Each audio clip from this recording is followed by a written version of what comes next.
Welcome to Random Talk episode 18. We made it. Yes, we made it. We made it to see another day. You know how I feel about it. So rejoice, be happy, be thankful because every day is not promised. Now, our topic today is about combining the spotlight. Think about that thing. Now, it's hard for adults and the youth to combine the spotlight. And so I'm going to do what I do best, and that is give you a real life, situation. And it refers to what we're talking about today. So it may seem like I'm going left field, but it's going to line back up. So before I started doing what I do as an entrepreneur, I was working in the school district. I worked in education. I worked in special education. And so I was working with students that have autism. And so that's such a beautiful situation because kids that have autism, they are just genius. They are so smart. They face challenges every day, but they are just amazing. So I enjoyed it. I did that for about 3, almost 4 years,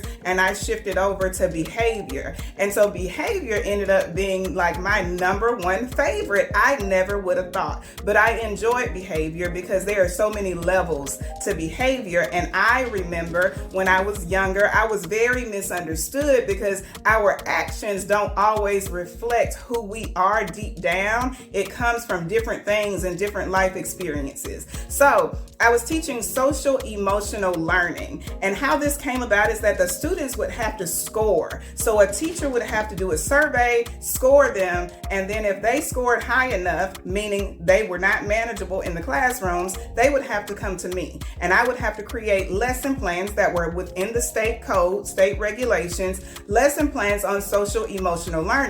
And that's to help them to get in tune what they have to do socially, how to manage themselves emotionally, and put that all together with learning how to utilize those skills in everyday life. And so my goal was to keep them in the classrooms, right? Now, the one thing I will tell you, so parents, if you are listening, don't always believe the teacher. And I say that, and it's not to knock teachers, so don't get an attitude, teachers, but it is just truth. Parents don't always believe the teachers. Listen to your child's side of the story and meet in between. Because what I noticed doing this is that a lot of the times the fault was not on the students. The students were being students. Now, some of the times it was, but the students were being students. The issue was that the teachers were not taking the time to build a relationship with the students. They were not taking the time to understand the students. And the easiest thing was, let's put them out the classroom. Now, on the side of a teacher, it is because sometimes teachers get overwhelmed because they have so much that they have to,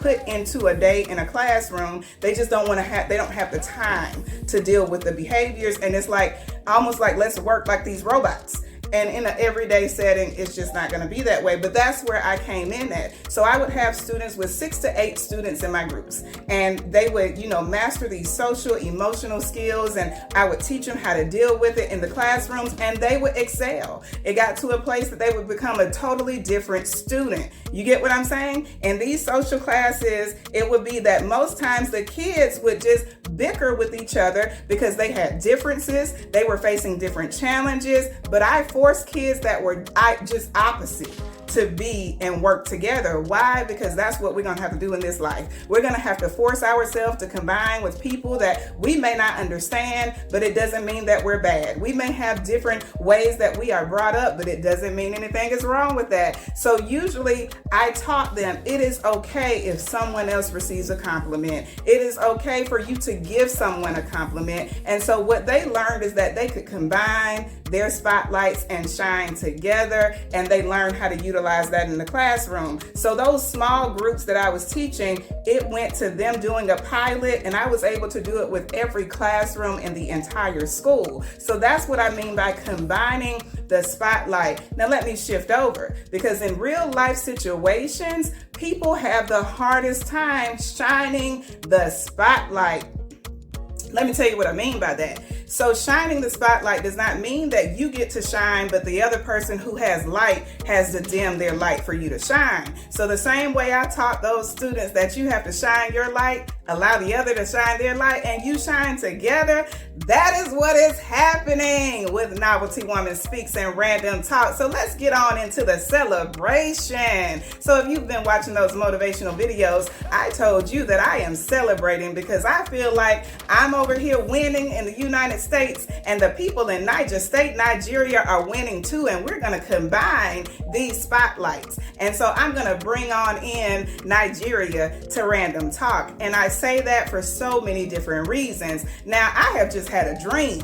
My dream has always been Africa. I was introduced to Africa as a young girl, but with my mother's job, where her workplace was at, I was able to meet so many people from different parts of the world. But as you know, and if you don't know, let me tell you, there are places in Africa that just get bad names. And for some reason, we try to downplay Africa as if they are not intelligent or as if the people over there are not making things happen. And I have just had personal experience with people from Africa way before now. And Nigeria has always touched my heart because even as a young girl, you would only hear negative things about Nigeria. And I was like, one day I'm going to make a change. I'm going to do my small part in the world to bring out the positivity. And I'm not saying that there is not someone else doing this. So I know I'm not the only one, but it's my goal, my dream, what lives inside of me. And so I have the honor and the pleasure of telling you that the United States and Nigeria are combining in a positive way. So I met back about 2 or 3 years ago. I was introduced to a family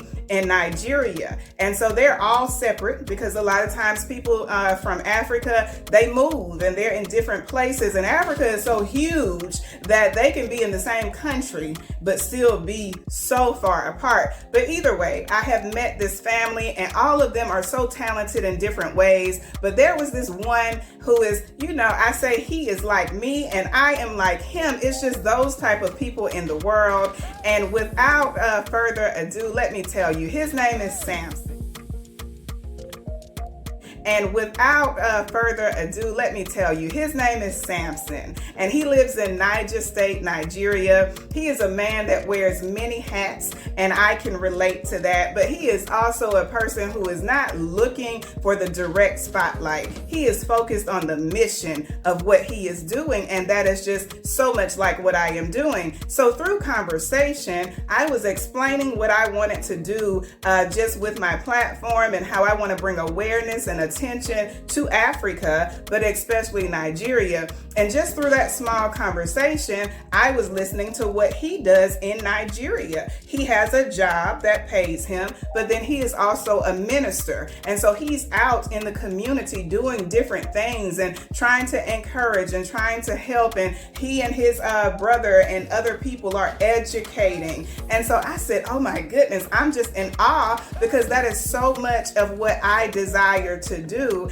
And I just, as we know, have a voice. And so what better way for us to combine the spotlight? He's doing what he does on that side. I'm doing what I do on this side. We discussed the in-betweens, and now we have come a year plus later with combining the spotlight. Let me tell you, when you are trying to combine your spotlight with someone, you have to, first off, have self-confidence, because so often we are worried about if somebody's going to steal our spotlight. Let me tell you, no one can steal my light. No one can, because I am who I am, and I spoke on that in another episode.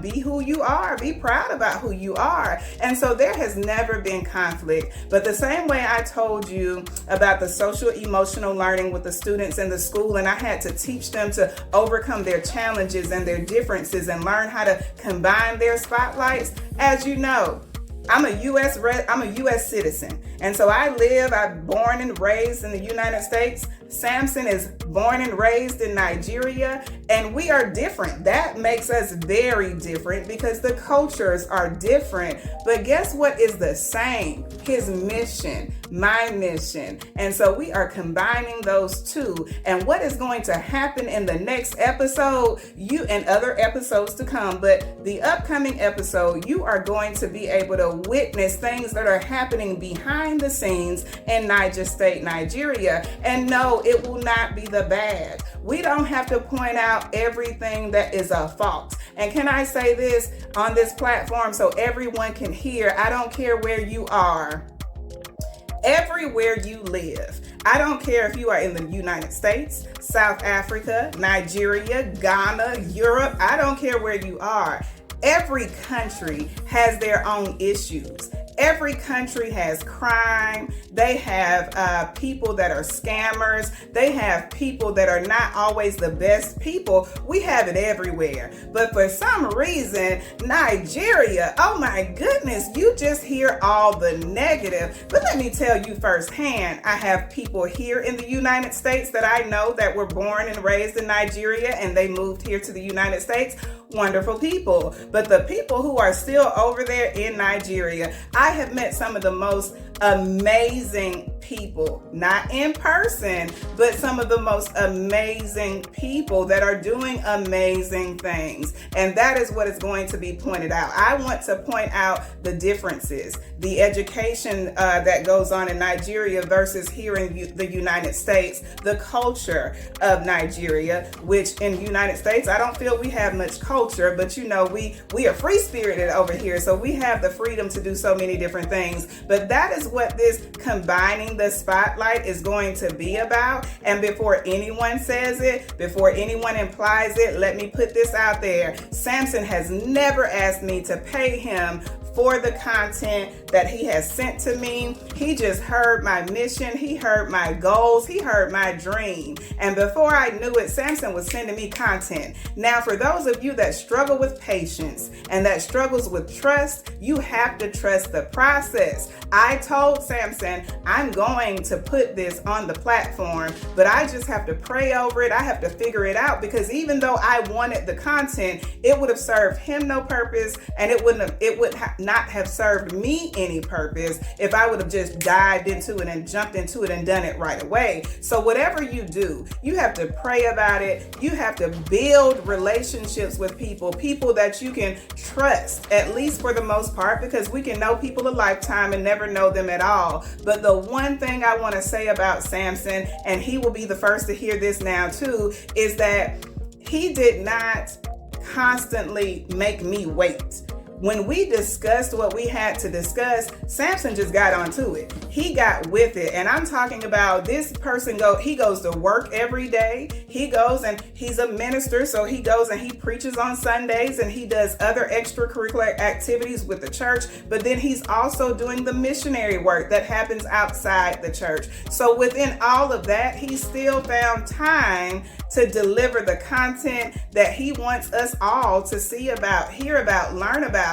And I had to digest the content. I had to get to a place where I can speak about it without falling into tears with all of you. So I wanted it to be a situation that we can celebrate. This is not anyone looking for handouts. And for those of you that are in Africa and you are reaching out to me, because I have so many different people, but just know you do not get to come to me and just say, I need this, I want this. This is all about building relationships and getting to know each other, and what I call it, chosen family. So I am so happy to tell you that I have chosen family. I have brothers that I have met that I consider to be brothers in the country of Nigeria and on the north side of Niger State. So for you to know in the future, what you are going to be seeing is a spot where Niger State, Nigeria will have on Random Talk. I will introduce the topic and then I will shift over with showing you the videos, the content that Samson has sent me. And then we're going to make that thing work from here on out. I pray, Samson and I both pray, that you will be able to learn from it, that you will have compassion for it. But most of all, the people who are here, even though our country is upside down right now, and we all know what I am talking about, but even with that, it will show you how blessed you are, how you should not take things for granted. The youth will be able to learn from it. But most of all, if nothing else, you will see two individuals going after their dreams and combining the spotlight. Yes. So you make sure that you tune in for the next episode of Random Talk, which will be episode 20, and it will will be introducing you to the behind the scenes of Niger State, Nigeria. I'm sorry that I had you for so long. I try to keep you in that 10 to 12 minute range, but there were things that had to be said today. Yes. So thank you for your support, and you make sure that you subscribe if you have not already done so you can get those notifications, because I promise you the next episode will be about Niger State, Nigeria. Thank you, and until next time, love yourself as much as you deserve to be loved.